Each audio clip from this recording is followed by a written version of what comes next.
Hi, boys and girls. Welcome to our summer reading program, and this is our second one that we are doing, and we're going to read the book, The Frog and the Prince. My name's Kim. Kay is here with me. We both work here at the library, and we're going to do a little fun activity after we're done. So let me read this Frog and the Prince.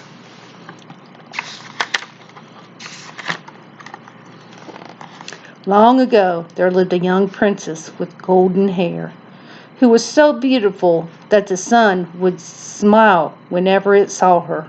Often, the princess would smile back, but sometimes she would shout, "Stop being so hot."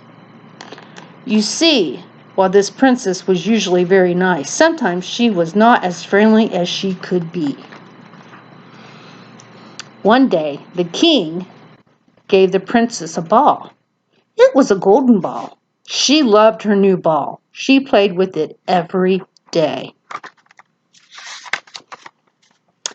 One warm and sunny afternoon, the princess took her golden ball and wandered into the nearby forest, a place she had promised never to go. She began to play, tossing the ball into the air and catching it in her hand. The ball went up, the ball came down, up and down, and then she missed.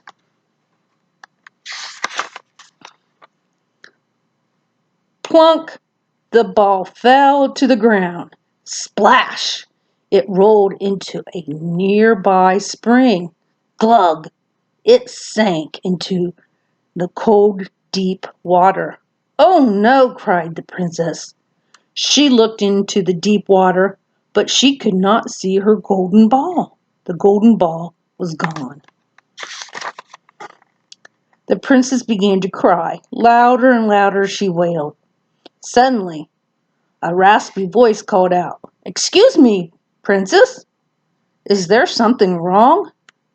There, in the spring, with its big head stretching out of the water and its thin arms reaching over the rim, was a frog. The princess jumped back. She did not like big heads. She did not like thin arms. She did not like frogs. Being very careful not to get too close, the princess told the frog that she had lost her ball in the spring. The frog smiled and politely told her, "I'm a very good swimmer. I would be happy to swim down and find your ball for you." The princess still did not like frogs, but maybe this frog was not so bad. Maybe this frog could find her golden ball. "Can you really bring back my golden ball to me?" the princess asked hopefully. "I can indeed," replied the friendly frog. "Then perhaps you can do a favor for me," he added. "What would you like?" asked the princess in surprise. The frog replied, "I want to eat with you, I want to sleep on your pillow, and I want to be your friend." Now the princess did not want to be friends with a frog, but she did want her ball back, so she promised to do what the frog had asked. However, the princess knew she would never keep her promise. She thought to herself, "A frog likes bugs. A frog sleeps near the water, and a frog could never be my friend." Of course, she did not say any of this to the frog, and the frog did not know that while a promise is a promise, this princess sometimes made promises she did not keep. So with a joyful heart, he dove in to find the missing ball at the bottom of the spring. Down, down, down. He went to the bottom. Up, up, up. he came to the top, and the golden ball came up with him.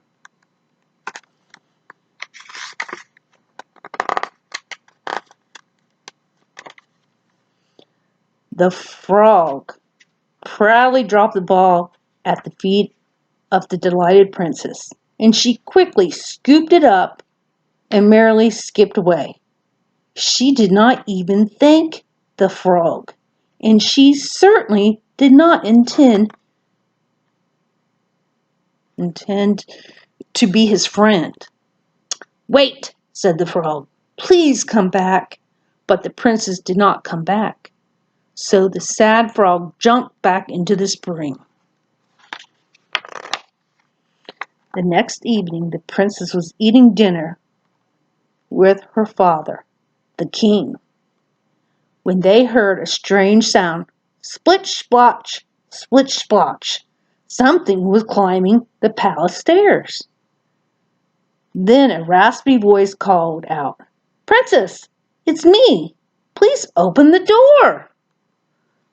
The princess did not want to open the door, but her father wanted to see who was there. So she opened it.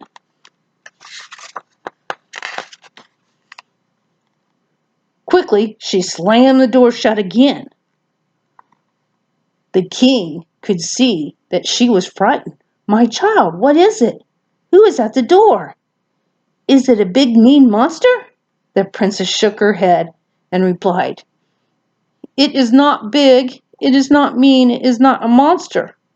It's just a silly old frog." The king was puzzled by the appearance of a frog at the castle door. So the princess explained how the frog had retrieved her golden ball from the spring and how she had made him a promise in exchange for his kindness. "And what did you promise?" asked the king. "I promised he could eat with me. I promised he could sleep on my pillow. I promised I would be his friend. But I will not." The king was shocked. "Dear daughter, I have always taught you that a promise is a promise," he told her. "If you said you would be his friend, then you must be his friend." So the princess opened the door and allowed the frog to hop in. The frog asked to eat with the princess. He asked to sleep on her pillow. He had asked to be her friend. The princess was filled with dread. How could she let this slimy frog sit beside her? How could she watch him eat with his long, sticky tongue? How could she let this goggle-eyed creature sleep on her pillow? How could she ever let a frog be her friend? She could not do it. She would not do it. This frog would never be her friend. The king sternly reminded her, "Promise is a promise, and this one you must keep." The princess pouted, but she knew deep in her heart that her father was right. So she let the frog eat with her. She let him sleep on her pillow. The frog was nice and polite, but she did not like it at all. Early the next morning, when the dark was graying into the daylight, the princess heard the frog jump down from her bed and hop away. She hoped he would never come back again, but he did come back the very next night. Again, he ate with her. Again, he went to sleep on her pillow. Again, the frog was nice and polite, and this time the princess did not hate it so much. Early the next morning, when the dark was again graying into the daylight, the princess again heard the frog jump down from her bed and hop away. She wondered if he would come back again.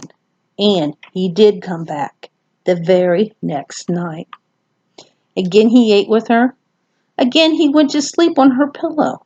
Again he was nice and polite. And this time she liked it. Early the next morning, the dark was once more graying into the daylight as the princess waited to hear the frog jump down from her bed and hop away. As she waited, she found herself hoping that he would come back again that night. The frog jumped down from her bed, but this time he did not hop away.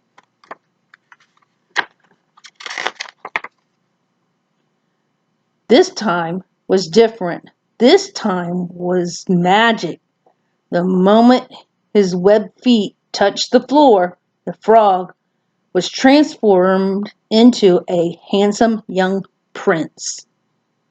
Now the princess was glad she had let him eat with her. She was glad she had let him sleep on her pillow. She was glad the frog was nice and polite.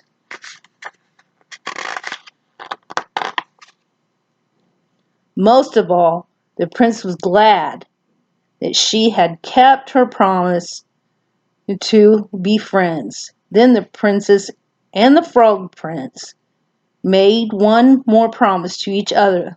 They promised to live happily ever after. And they did. After all, a promise is a promise. The end. Now we're going to do a craft. And if you picked up your bag at the library, you'll have everything you need. But in case you don't,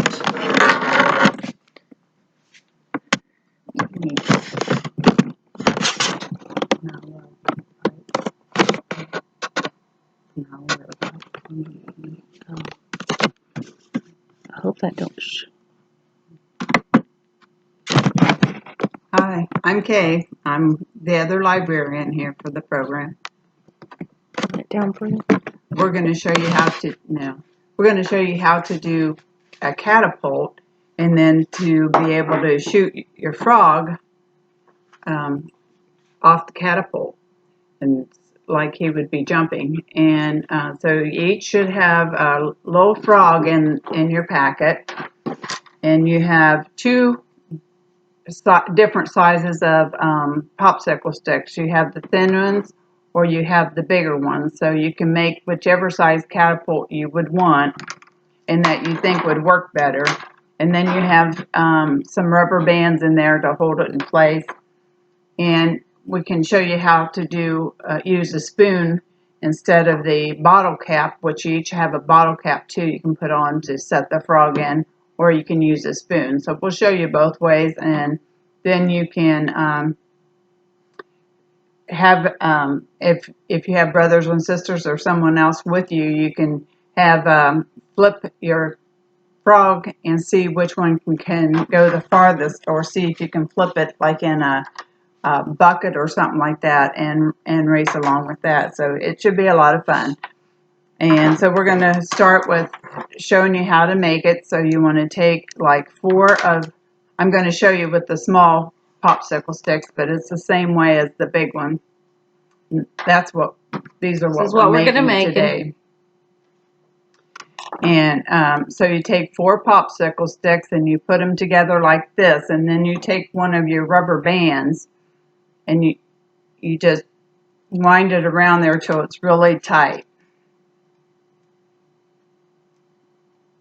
to make it secure while you do the rest of it.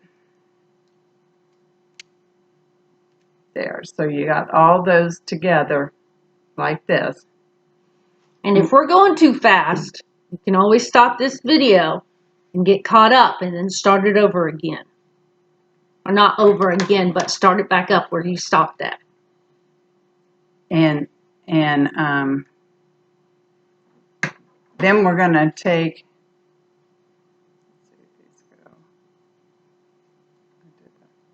there.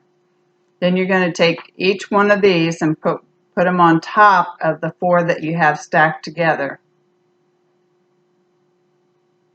And then, so it's kind of like that. You got the 4 you used together stacked in the middle of the other 2. You might have to have your mom and dad or somebody help hold you if it's an issue, but you really don't need to keep it in there. You can just go ahead and tie these 2 together first. So take your other 2 sticks that you have left over and put a rubber band around the end just like you did on the other one until it's really tight.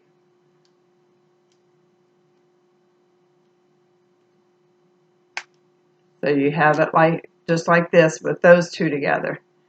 Then you're going to spread this apart like this, and we're going to put this other one in the middle of it. And that's going to provide our tension here to allow things to flip. But now we have to secure the other set of rubber bands, or you can use a tie around here. I used a tie on this one, and we used a rubber band on this one, so you can use it either way. We're going to use a rubber band on this one, though, I believe, right now. And so we're just going to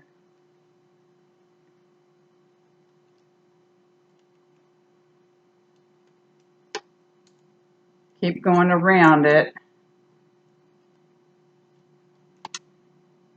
until it's nice and tight.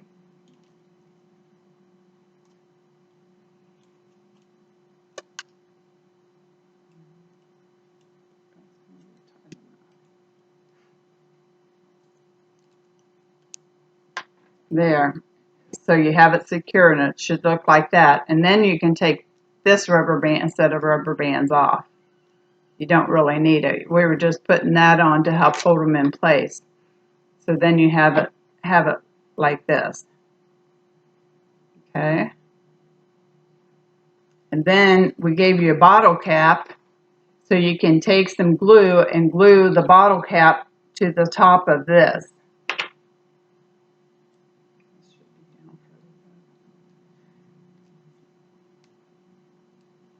I'm just going to move this down a little bit further so you have a little bit more room for the bottle cap.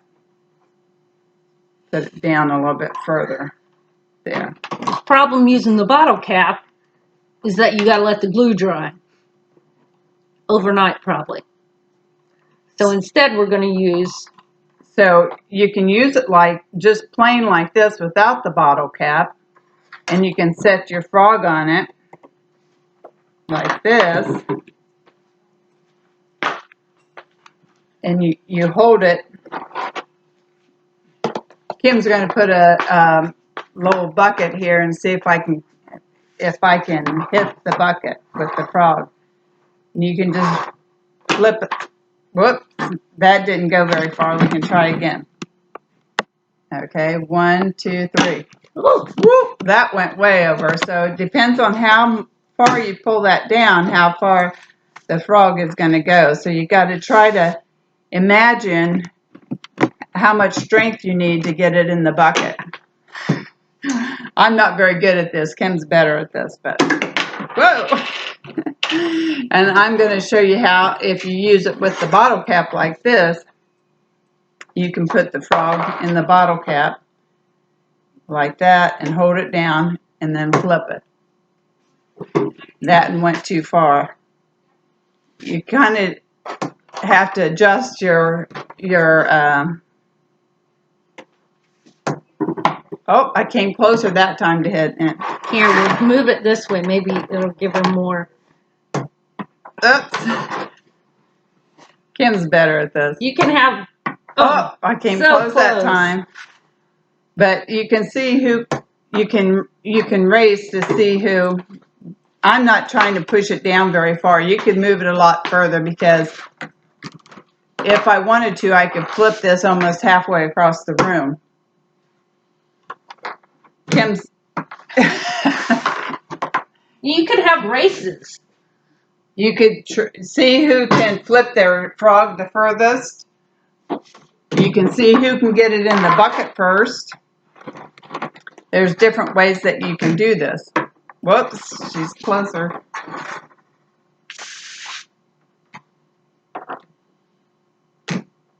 But if you use the bottle cap, if you use the lid on it, you have to allow it to dry before you can use it, and it's got to dry really hard.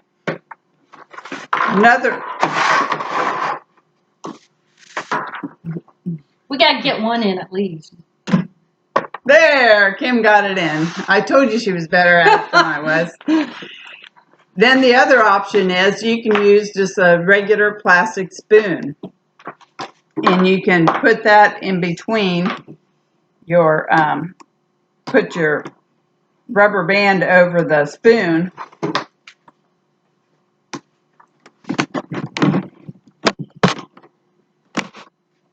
That you already have on there. You already have the rubber band on there.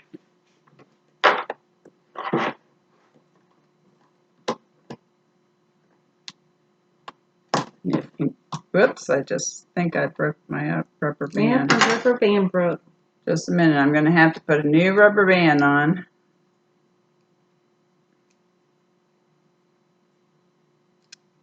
You planned that, didn't you, Kay? I did.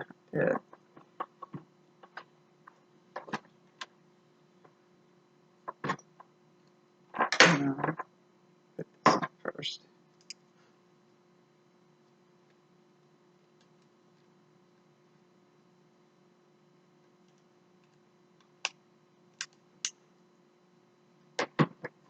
That went faster than my first one.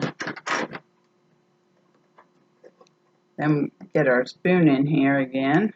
Just lift your things of the rubber band up, which is easier said than done. Or you could put another rubber band on it. Yeah. Whichever way is easier for you. I think it holds it at the top a little bit better. Yeah. I'm going to put another one up here at the top around it, like this. Make sure you only go around one of the... Yeah, you only want to go around one of the sticks, not both of them.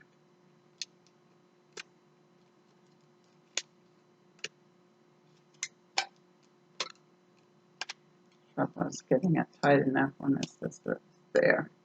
So it would be like this. Yeah, you put your spoon over the top stick and then just rubber band it around there and just secure it with part of your rubber band down here. And then you don't have to wait for your glue to dry, so you can use it quicker. Now see if I can get this finally in that bucket. Or you could use a pail of water and see who could flip it in the pail of water first.